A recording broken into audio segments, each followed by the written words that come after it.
those who have fallen, those who have fallen. We are here in the memory of those who have fallen, here for the courage to be who we are, courage to be who we are. We are standing in the memory of those who have fallen, those who have fallen, those who have fallen. We are standing in the memory of those who have fallen, standing for the courage to be who we are, courage to be who we are. We are singing in the memory of those who have fallen, those who have fallen, those who have fallen. We are singing in the memory of those who have fallen, singing for the courage to be who we are, singing for the courage to be who we are, courage to be who we are, courage to be who we are, courage to be who we are.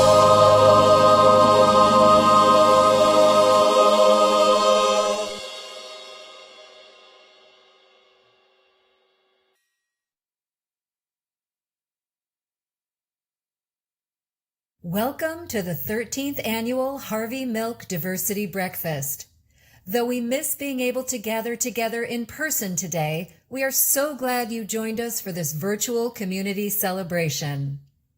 Thank you to the San Diego Women's Chorus for that beautiful opening. Next, please enjoy the singing of the national anthem by the San Diego Gay Men's Chorus and the rest of our wonderful program.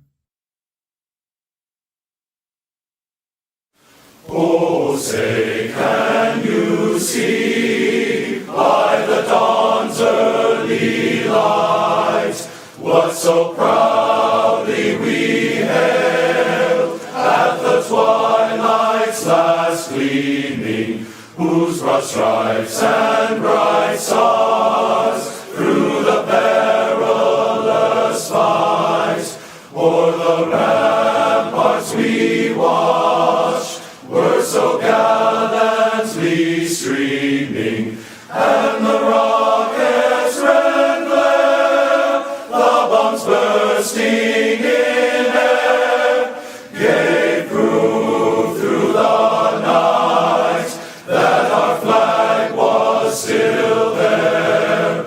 Oh, say does that star-spangled banner yet wave o'er the land of the free and the home of the brave?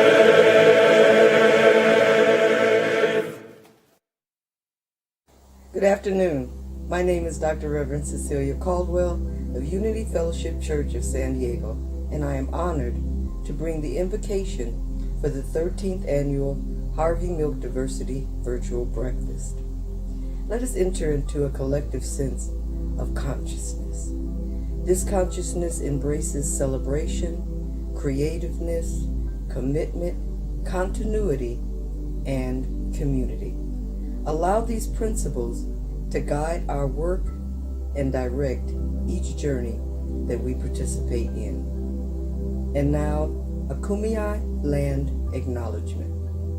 We acknowledge and stand upon a ground that carries the footsteps of the Kumeyaay people, which represents balance, harmony, knowledge, and understanding. We find inspiration in the Kumeyaay spirit that opens our hearts and our minds. It is the legacy of the red and the black. This is the land of the Kumeyaay. We say in one accord, be well, be safe, and we say peace. Ashe.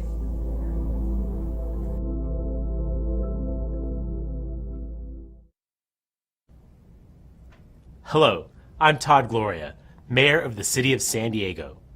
My pronouns are he, him, and his. I'm honored to be a part of the 13th annual Harvey Milk Diversity Breakfast, celebrating our community's commitment to equality and justice while honoring Harvey Milk's legacy. Since the start of this annual breakfast, I have been in awe of how this event brings so many San Diegans together year after year. It serves as a reminder of our history and visionaries like Harvey Milk, who fought passionately for our rights. His commitment to activism, together with his fierce authenticity, are just parts of his inspiring story. Harvey Milk lived in San Diego while he was in the Navy, before moving to San Francisco, where he became the first openly gay man elected to public office in the United States. He maintained a fearless commitment to fighting to create a government that represents all people. His legacy continues through the leadership of trailblazing public servants like Christine Kehoe and Toni Atkins. As the first LGBT person elected as San Diego's mayor, I proudly stand on their shoulders. Harvey Milk paved the way for us to serve. And while we have come a long way, there is still so much work to do. I look forward to what we will accomplish together, using Harvey Milk's courage as our inspiration. I'm hopeful for the future of our city and our nation as we continue the work that people like him started. Thank you, and enjoy today's virtual event. I know that you cannot live on hope alone, but without it, life is not worth living. And you've got to give them hope. Thank you very much.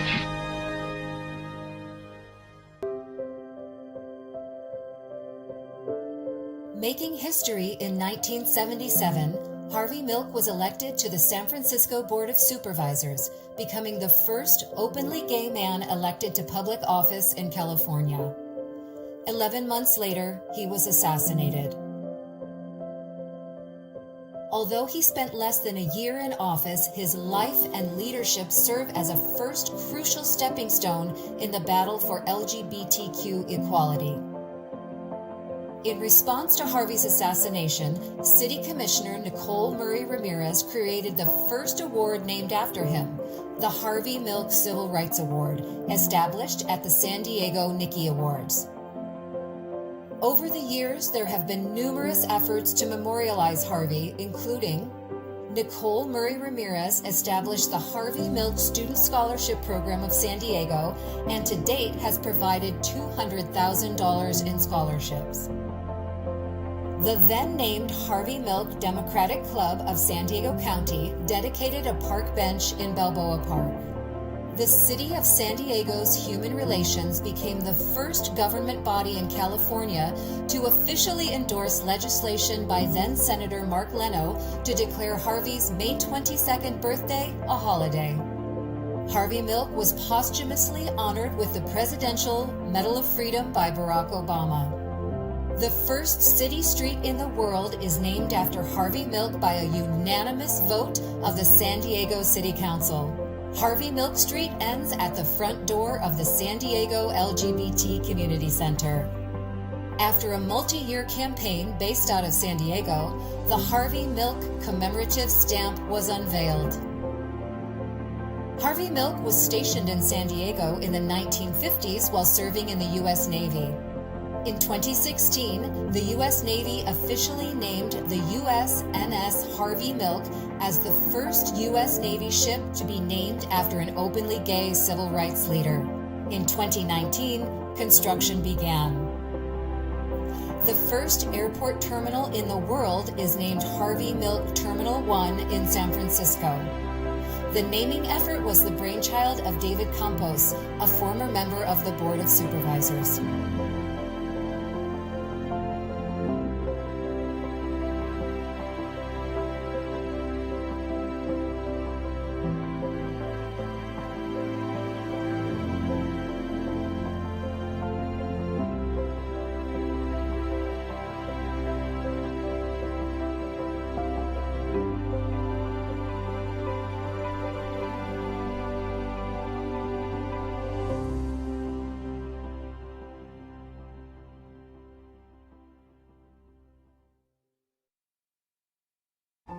I'm Kara Desert. My pronouns are she, her, and hers, and I'm proud to be the CEO of your San Diego LGBT Community Center. Thank you for joining for the 13th annual Harvey Milk Diversity Breakfast, our first virtual edition, free to our entire community. As I reflect on the past year and the COVID-19 pandemic, I want to acknowledge how incredibly difficult it has been for all of us. Our lives have changed dramatically as we have experienced loss. The passing of family, friends, loved ones, and community leaders, the loss of businesses, and quality time spent together with our people, including our LGBTQ community. It's impossible to describe all that we have lost this year, but we know it feels heavy and that we are all still grieving. In the Latino AX community, there's a tradition shared by many other cultures and religions where an ofrenda or altar is used to remember our loved ones lost. This March, 1 year after the pandemic began, we raised up an ofrenda at the center and community came together, masked and outside, to join in our collective grief.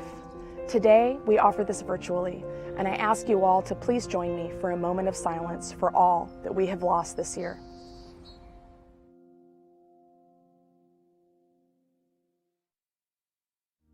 Losing access to in-person gatherings like this one have been hard, but here we are, doing what we can to safely celebrate our enduring hope for the future and the life and legacy of Harvey Milk, who tells us, hope is being able to see that there is light despite all the darkness. This past year, the center and our partners have stood as a beacon of light to so many who needed information, help, support, and hope for our future. The center's emergency services program was there for thousands who needed us since March of 2020.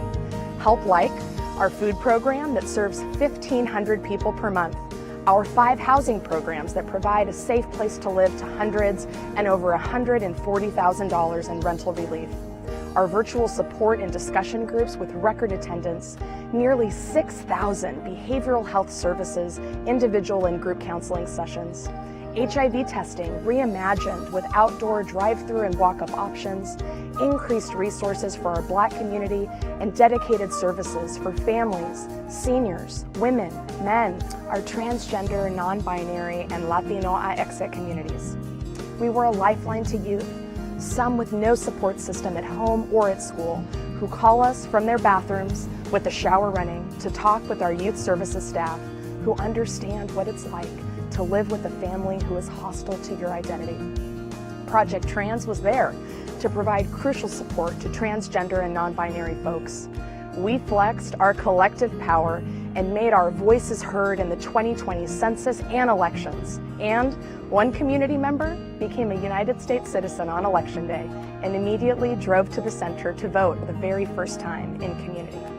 The center was born in a crisis 47 years ago, and we continue to serve during this crisis so that every LGBT person knows they have a place to come for help, a place to belong, a place where we can all feel welcomed, valued, and supported. This is the work we do at the center, to serve those who need our help today and to advocate for the system changes we need to make it better for everyone tomorrow. But the center is not alone in serving.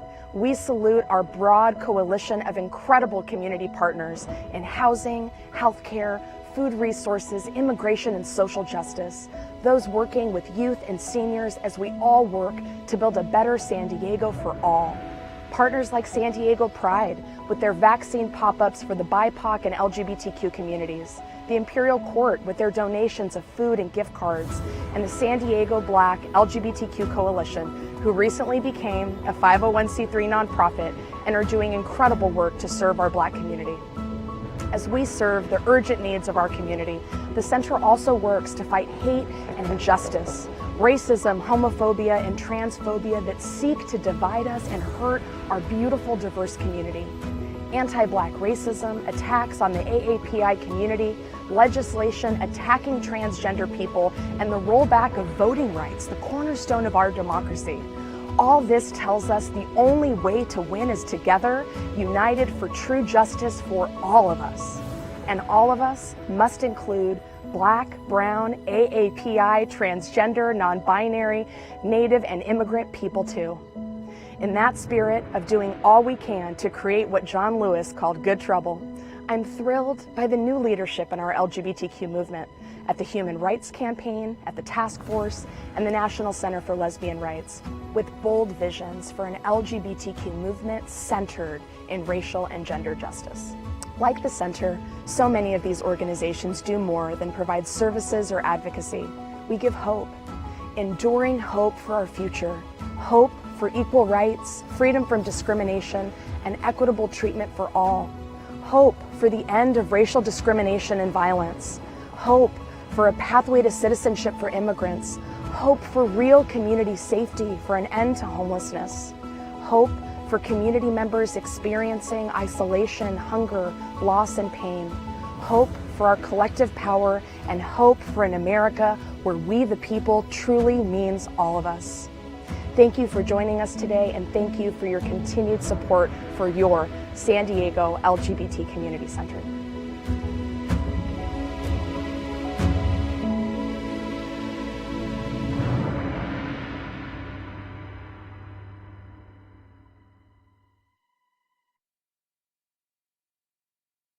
Buenos dias. My name is Nicole Murray Ramirez. He, him, his. You know, Harvey Milk fell in love with California when he was stationed in San Diego while he was in the U.S. Navy. I had the honor of working with Harvey Milk when California's LGBTQ activists took on the homophobic campaigns of Anita Bryant and John Briggs. To me, Harvey Milk was a visionary before his times, as in the 1970s, he realized that we of the LGBTQ community must reach out, support, and build bridges. Harvey and Cesar Chavez and Dolores Huerta became allies, and Harvey Milk stood up for the Filipino and Mexican farm workers. He was a strong supporter of the Black Civil Rights Movement, women's equality, and stood with working families, and strongly supported affordable housing and rent control, as well as standing up for the small business owner. I know if Harvey Milk was alive today, he would be marching with Black Lives Matter and demanding police reform and a complete change in our criminal justice system. He would be outraged at the attempt to suppress voter turnout among people of color communities, the elderly, and students. And yes, Harvey Milk would do everything possible to stop those who are trying to erase our transgender community. And yes, I believe he would join me in calling upon our national LGBTQ leaders and organizations to officially declare these hate campaigns and murders of transgender citizens as an official LGBT national crisis. He would call for gun control, and he would speak out against the disrespect of our Native American and First Nation people. And yes, I believe Jewish Harvey Milk would extend his hand to our Muslim communities and stand side by side with them against prejudice and discrimination. And yes, Harvey Milk would also address the prejudice and bias in our own community and the racism within it. He would march and oppose those border walls and embrace our refugees and undocumented communities. And I truly believe that Harvey Milk would be proud of the growing activism and pride of our queer youth and students who are coming out of the closets in record numbers at every age. Our message, I believe, should be to our LGBT leaders: stop saying the youth are our future, because they aren't. They are our here and now. And yes, I truly believe that Harvey Milk would say to me and others of the Stonewall generation that the torch of activism and change in our LGBT community has indeed passed on to a new generation. And we must listen to them and, yes, accept change. At the same time, he would agree with me that a community, indeed a civil rights movement, that does not know where it came from and whose shoulder it stands on, doesn't know where it's going. I know Harvey has greeted Larry Baza, George Murphy, Ivy Bottini, Fred Townsend, Carmen Vasquez, and Gene Burkhardt, who we have lost these past 12 months, and has told each of them, job well done. As Harvey would see, as I do, that the Golden State is turning brown and the growth of the Latino and Asian Pacific Islander communities, he would say we must build stronger coalitions with them and stand in true solidarity. And if Harvey Milk was alive today, I know he would beam with pride and much respect for his nephew, Stuart Milk, the founder of the Harvey Milk Foundation, who has become a global activist and continues Harvey Milk's message of hope across the LGBTQ world, for indeed we are everywhere. And I know Harvey Milk, who loved the imperial court system and Empress One Jose, would be so grateful of our successful national letter writing campaign that resulted in the Harvey Milk U.S. postage stamp and the UNSS Harvey Milk.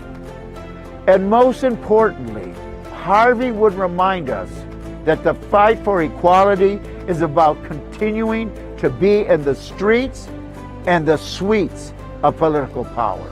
In closing, I know these have been difficult and challenging times, not only for our community, but indeed the world, these last 13 months. But we cannot rest. And now we must get the Equality Act passed and get prepared for the midterm election. And though we have indeed walked through some of the lowest, darkest valleys, I know Harvey Milk is cheering us on because history is on our side. Si se puede. Happy birthday, Harvey, and God bless you all.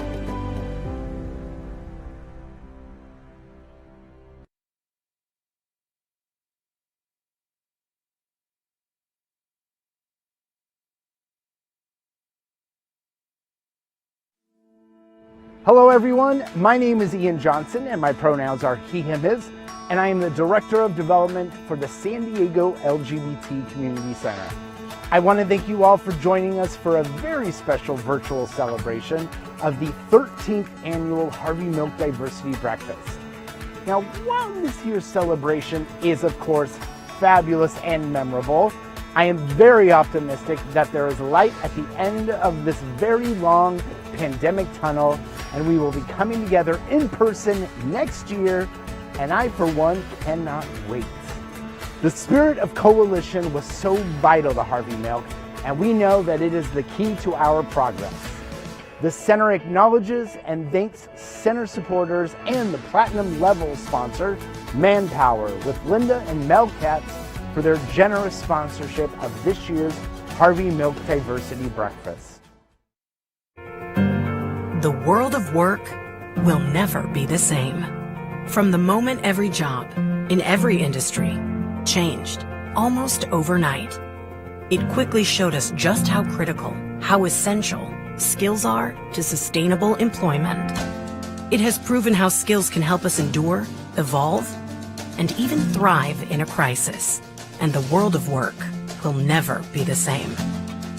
We learned that the human spirit can rise to any occasion, that it is resilient, that it will persevere, that it can adapt faster and farther than we ever imagined. We saw that flexibility and productivity can exist together, and that work-from-home models can actually work, and helped create a platform for women so they can rise higher. It's in this time we learned to have hope that the future is not just another place and time, but a new world of opportunity, choice, and equity. It's true, the world of work will never be the same. We believe it will be better. In a normal year, more than 1,000 San Diegans would be sitting together in support of justice and equality, and to honor the memory of Harvey Milk. One of those longtime supporters and our gold level sponsor is the San Diego City Firefighters Local 145.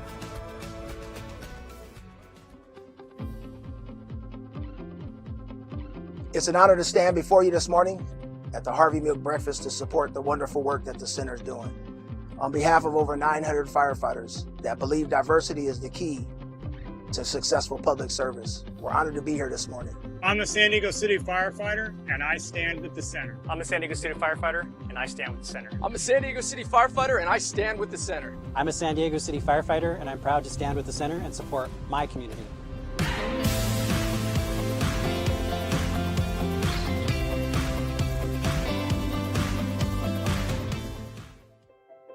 We are so appreciative of these important allies who are willing to invest as partners to serve our LGBTQ community and build a more just, equitable, and inclusive world. Thank you to the following partners. Our silver level partners: Cox Communications, Planned Parenthood of the Pacific Southwest, Qualcomm, Scripps Health, Senate President Pro Tem Toni G. Atkins, Sequan Casino and Resort, U.S. Bank, and Wells Fargo Bank. Thank you to our bronze level partners: California American Water, Moe's Universe, San Diego County Building Trades Council, Family Housing Corporation, SEIU Local 221, the Mattis Gleason family, UC San Diego Health, Union Bank, and Viejas Casino and Resorts. And a thank you to our equality partners.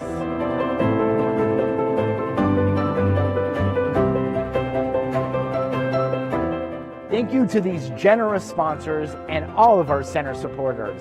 We invite you to join them in support of the center and our vital programs and services by visiting thecentersd.org.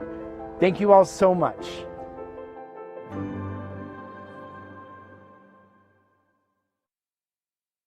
Hi everyone, my name is Tiana Vargas, my pronouns are they, them, and I'm the Director of Training and Community Education at the San Diego LGBT Community Center. I have the joy to talk to you today about pronouns. Pronouns are gender nouns that we use to refer to other people. Some examples are he, she, or they, and there are actually many other pronoun types. Often when talking about someone in the third person, these pronouns have a gender implied, such as he to refer to a man or boy, or she to refer to a woman or girl.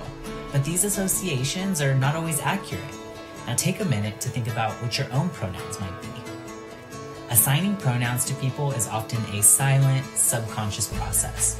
When somebody walks in the room, we often look at what type of clothing they're wearing, their hairstyle, body and facial hair, the pitch of their voice, and the shape of their body to make an assumption about their gender.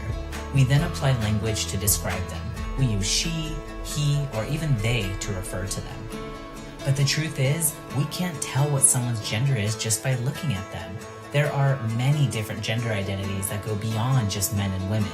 So instead of judging what someone's gender is by their clothes, body, or voice, we can check in, ask them about how they want to be referred so that we can be respectful and honor what they share. Here is an easy way to break the ice and gather information about what someone's pronouns are. At the center, we have an organizational practice of sharing our pronouns every time we introduce ourselves. When we introduce our own pronouns, we invite others to also share theirs. However, some folks may miss it, and so you might want to be more direct and just ask, what are your pronouns? This creates an opportunity for someone to share more about themselves instead of relying on our own assumptions.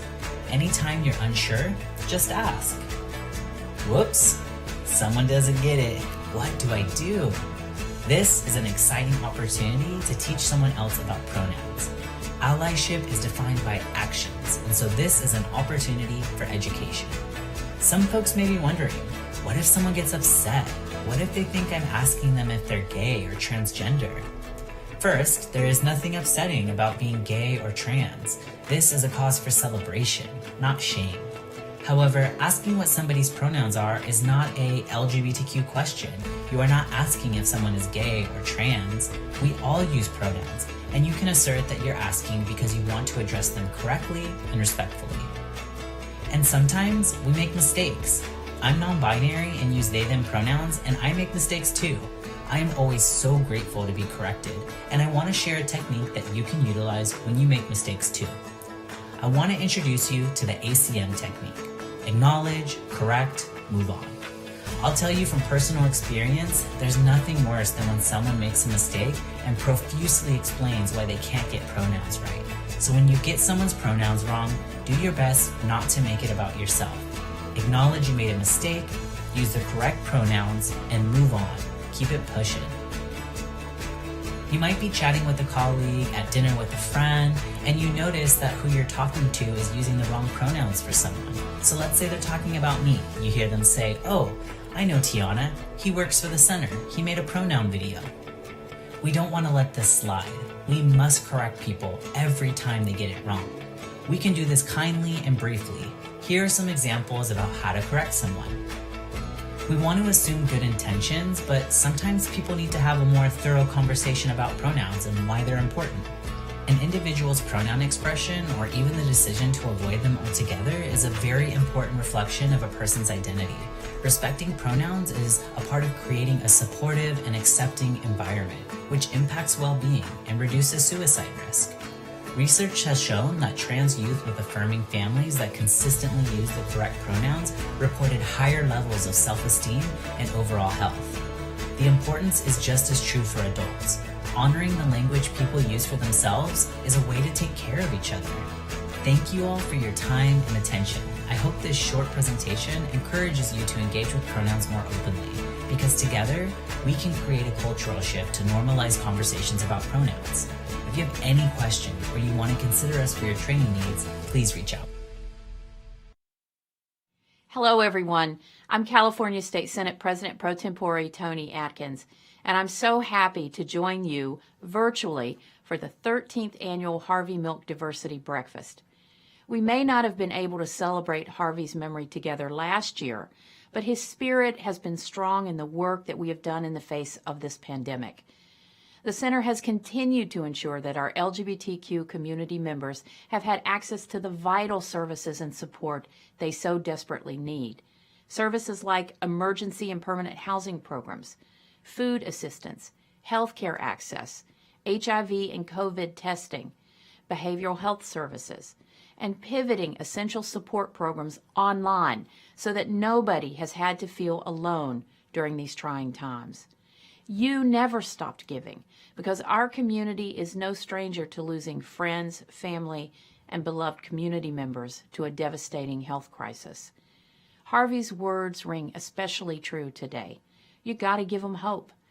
Seeing our LGBTQ community come together to help and support one another during this crisis gives me hope. I also want to honor, recognize, and thank those of you who are on the front lines. The efforts of our first responders is nothing short of heroic. As we mourn the losses of our friends and family to COVID-19, we must remember them and carry them in our hearts. While the vaccines are not a cure, they're our greatest hope in helping curtail the virus. So please get yours. It's always been my honor to serve you as an elected official, but this year in particular has truly shown why representation matters and why our strive for equality must go on. Continuing to have events like the Harvey Milk Diversity Breakfast gives hope to everyone or anyone who may not be out of the closet, but can see there is a community ready to welcome them. Hope, after all, will never be silent. Happy birthday, Harvey, and thank you all for supporting our center. Thank you, Senator Atkins, and thank you for your leadership. I'm Robert Gleason, and my pronouns are he, him. As an inaugural co-chair of this event, this celebration and what it represents are close to my heart. Harvey Milk's legacy reminds us of the critical role of electing LGBTQ people in advancing equality and equity. It was true then, and it remains true today. Visibility matters, but representation is power. After all, if you're not at the table, you're on the menu. In a time when our rights, our families, and our futures remain under attack, especially for Black and brown LGBTQ people and transgender and non-binary individuals, the results of electing and appointing LGBTQ people can have life-saving impact. While Harvey's election in San Francisco was a first for California, San Diego has a rich history of LGBTQ representation, including many historic firsts, and today serves as a national example of the change that comes from having a seat at the table. After valiant attempts by Al Best and Neil Good, San Diego elected our trailblazer, Christine Kehoe, as its first out LGBTQ official in 1993. The San Diego City Council seat she won has subsequently been held by Toni Atkins, Todd Gloria, Chris Ward, and now Stephen Whitburn, making it the longest continually held LGBTQ City Council seat of any big city in the country, and a pipeline to the state legislature and higher office. Toni Atkins went on to serve as the first Speaker of the California Assembly from San Diego, and now as the first woman to serve as California Senate President pro tempore, which makes the fact that she was the first lesbian in either of those positions all the more remarkable. Todd Gloria went on to serve as San Diego's first LGBTQ Council President, later to be followed by Georgette Gomez, and now Dr. Jen Campbell. Last year, he was elected the first LGBTQ person and the first person of color ever to serve as mayor of San Diego. When San Diego had 3 LGBTQ council members serving simultaneously in 2018, it became the queerest city council of any big city in America. But it's not just the city of San Diego. Steve Padilla was the first person of color ever elected to office in Chula Vista and its first Latino mayor. When he came out, Chula Vista became the largest city in America with a gay mayor. Today, he's back on the council and chairs the California Coastal Commission. Since then, other cities, from Coronado to Encinitas and Carlsbad to National City, have elected LGBTQ council members.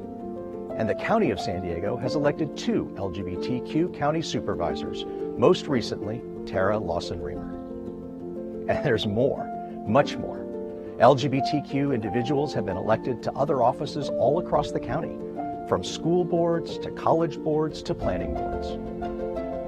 Gina Roberts was recently elected to not 1, but 2 offices in Valley Center, making her the first transgender elected official in county history. And other LGBT individuals have been appointed to a long list of local, state, and federal boards and commissions, with many serving as chair of those organizations. Representation is power. LGBTQ San Diegans are also represented in the judiciary. After being the first LGBTQ person elected countywide when she ran for judge, Bonnie Dumanis went on to become the first LGBTQ elected district attorney in the nation in 2002. Laura Duffy served as San Diego's U.S. attorney and has now joined a robust cohort of 7 LGBTQ judges currently serving on the bench, including Ted Weathers, San Diego's first gay judge, and David Rubin, the first gay man to win countywide election. From those first elections to the most recent, LGBTQ San Diegans have been breaking barriers and demonstrating the possible. Today, there are more than 20 LGBTQ people currently serving in elected office throughout San Diego County, and dozens more in appointed positions. That's an example for the rest of the country, and that's impact. Yet our work continues. We recognize that the full breadth of the diversity of our LGBTQ community must be represented in these positions so that all of our identities can be at the table. Thank you for being with us today to celebrate Harvey Milk and the advances made by the LGBTQ community. And thank you for dedicating yourselves to the work still to come. Hello, my name is Corey Schumacher. My pronouns are she, her, hers, and I proudly serve as a council member for the city of Carlsbad.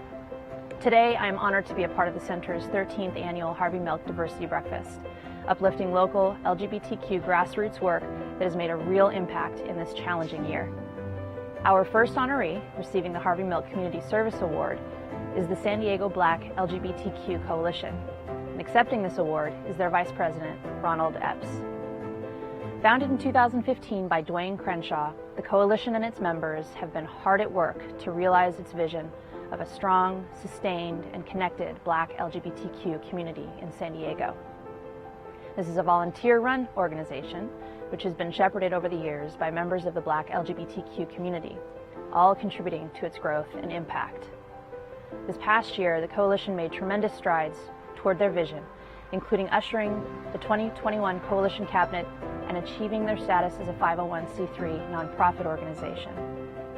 In the 6 years since their founding, the Coalition has intentionally filled a gap in San Diego, providing a space that uplifts and expressly serves the San Diego Black LGBTQ community.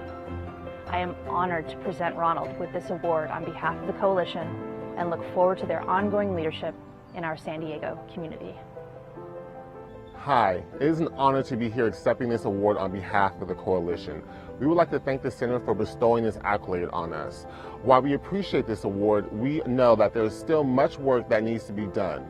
We will continue to uplift and amplify the voices of Black LGBTQ individuals and ensure that they are seen, heard, and feel like they have a place here in San Diego.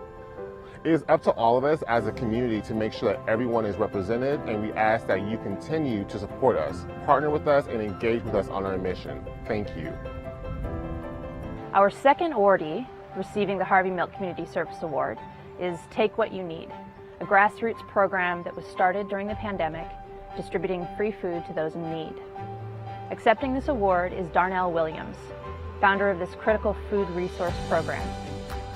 Since May 2020, Take What You Need has provided free groceries to San Diego households every Tuesday, serving an average of 190 households per week. Groceries are purchased with donations from the community, and no one is left out. They have bilingual volunteers on hand, and each person who walks through the gate is given a bag to fill with food items of their choice, and is treated with the utmost respect, dignity, and love. Thank you to Darnell for starting this much-needed and beloved community program. I'm honored to present you with this award on behalf of the Take What You Need program. First of all, I want to say thank you so much for the honor. I'm really used to giving out the awards, not receiving one, and so I'm really appreciative of this opportunity, especially to talk about and highlight this great program that started in front of my home on May 7th of last year. I saw what happened as a result of COVID, about 1,000 cars lined up at the stadium, and as I sat there watching the news, I had to do something. So the following day, I got some friends, made a sign that said, "Take what you need," and we set a table out in front of my home to give away food to anyone in need on a no questions asked basis. And now we're here a year later, still going strong, still consistently giving out food, and now servicing around 181 households per week. We're proud to announce that we're going to be expanding the program for an additional 5 days, because not everyone can get down there and get food within that 2-hour time period. So we're going to have the SOS Take What You Need food distribution program 6 days a week. I want to take an opportunity to thank some of the organizations that made this possible, and that's the San Diego City Attorney's Office providing us with volunteers to complete their community service with us every week. I also want to thank the Imperial Court of San Diego. I want to thank Food for Less. I want to thank the Imperial County's Labor Council and the Employee Rights Center, as well as the Boulevard Business Improvement District. It takes a village, people, and that's what we do here is we help people each and every single week. And people that do what we do don't do it for awards. But again, we appreciate this opportunity to talk about this program. And now we're a 501c3. We have a board of 10 individuals, and we're developing new programs to target the needs in the community to make sure that those most at risk for food insecurity and other issues are taken care of. I came from a background of once being a homeless youth. I remember the days that my mom would bathe me in the restroom of a gas station before school. And we relied on a program similar to the one I started. It was no questions asked, and we were able to take what we needed. And I'm so thankful for the opportunity to return the favor. Thank you all. Please join me in congratulating both the San Diego Black LGBTQ Coalition and Take What You Need on their awards, well earned through their incredible work this past year. Thank you for your leadership and for being a light during a very dark year for so many in our community.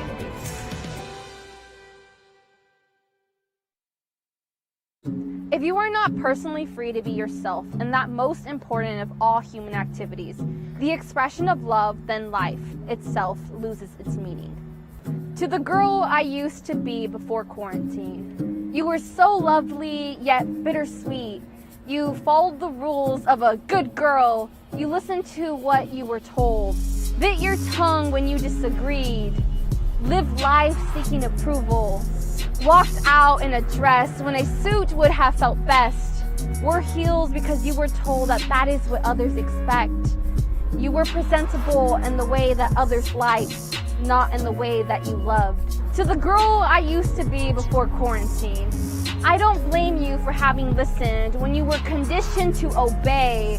I thank you for having grown to learn what self-love and acceptance was, for learning that these societal expectations are a way to have control, when baby, you are a wild one, not one to be tamed. All young people, regardless of sexual orientation or identity, deserve a safe and supportive environment in which to achieve their full potential. I'm in power here. Don't take it personally. It's just business. They can't last in the real world without me. Thanks to me, they have food on the table. They should be grateful. And yet, they complain. It's them that needs to toughen up and stop criticizing everything I do. I don't control them. Everything I do is for their own good. Power. Now that's a funny word. Do I have power? Yes, I have power. Am I abusing that power? No. I think I'm doing what I need to do to survive, just like them. Do they think they're the only ones struggling? How selfish. They need to open their eyes to the hardships we all have to face. My advice, toughen up, quit complaining. I can't get up and make my voice big. They'll shut me down. I am making myself small to protect my identity. But I have already been degraded into a small ball of nothing. I can't say anything. I can't say anything. What if my thoughts and feelings are put down again and I'm thrown back? What if I have no power left in me? My screams of pain are the only thing louder than my existence. Will you notice me once I'm gone? I will keep screaming, even if it echoes into the darkness, because I don't want to be saved by someone else. I will save myself. If a bullet should enter my brain, let the bullet destroy every closet door, burst down every closet door once and for all, and stand up and start to fight. When Thursday, March 12, 2020 came, I was a lot more excited than I should have been. Quarantine to me meant that I was finally free, even though I was locked in. Being left alone let me know who my real family was, and being left to my own devices taught me to love myself. I wasn't a girl, and quarantine helped me finally figure that out. Sadly, this is a lot more common than you think. We didn't get to choose blue or pink. We weren't of a single gender, but born both. Some never heard until after growth, which is why many of us intersex babies are killed at birth. I used to appear as a woman, I used to appear as a man. Now I'm being compared to as a transgender male. I make a lousy woman. Where do I fit in? Please don't kill me. I've had over 12 hospital visits, 15 concussions, and 8 surgeries. Not from broken bones, but from being bullied all my life. I'm exhausted trying to fit into your world. Please don't kill me. Just let my body be. I have no shame. Oh, how my body is beautiful. Please don't kill me. I've even contributed to this world to make it a better place, yet here I am wishing to be a part of your world. Stop cutting us to make us fit in. Stop expecting me to cut myself to fit in. Please, I beg, don't kill me. I've always wanted a place to be myself. For a long time, I was in search for a home. I admired the idea of a space in where I could laugh. A space in where I can express myself, my true self. A space where I would feel welcome and loved. The center became that space, a place I could call home, a place I could call my own.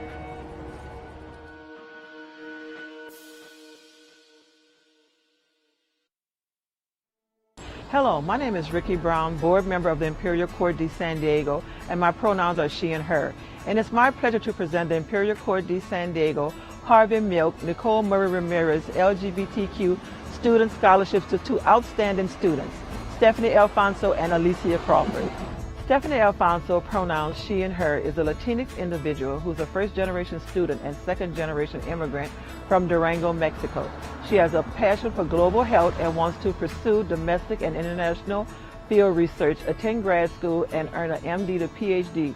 She is part of the Recovery Collegiate Program, a recipient of the First Generation Chancellor's Associate Scholarship Program, and part of the Transfer to Success program called OASIS, and Vice President of the Conservation and Sustainability Club at San Diego City College. Congratulations, Stephanie. Hi, my name is Stephanie Alfonso, and my pronouns are she, her, hers. I'm currently a first-generation full-time student at UCSD. It is such an honor and privilege to receive this scholarship, and I am truly thankful from the bottom of my heart. It is going to make the world of difference for me and my life. My undergraduate degree is in global health, and my main goal and pursuit is to become a medical doctor. As a medical doctor, my greatest desire is to help the communities that I represent. And those communities specifically are the LGBT and Latinx community. I owe my success and my triumphs and even failures to those who have supported me along the way. I am so grateful I have not done this alone, and I will continue to work tirelessly to empower myself and others to do the same. Thank you so much. Our second student scholarship awardee is Alicia Crawford, pronouns she and her, is a Black queer Christian female U.S. naval officer. After 8 years defending freedom for a country where she did not always feel free to be herself, she has decided to transition from active duty and advocate for her freedoms by pursuing a law degree. She will be attending Northwestern Law this fall semester with the intention of becoming a public interest attorney because she believes the law is a pillar of creating societal change. Hi, my name's Alicia Crawford, pronouns she, her, hers, and I will be attending Northwestern Law this fall semester with an interest in social justice and public interest law. I would like to say thank you to the Imperial Court de San Diego for this scholarship and the San Diego LGBT Center for the nomination. As a Black, queer, Christian woman in the military, I've spent the majority of my life feeling like I didn't fit in or that there wasn't a place in the world for me. Receiving this scholarship helps me to feel not only seen and heard, but will go a long way in helping me to do the work and creating a more equitable and diverse space for us all. Dream big. We are just getting started. Thank you. Thank you all so much for joining us for today's very special celebration. We have exciting news. The date has been set for next year's 14th annual Harvey Milk Diversity Breakfast. Join us next year on May 20th, 2022 at the Hilton San Diego Bayfront, where we are planning to be able to safely be in person, in community, and to celebrate together. I can promise you it will be one heck of a celebration. If you'd like to reserve your space, reserve your table, and become a partner, please contact me at ijohnson@thecentersd.org. See you next year.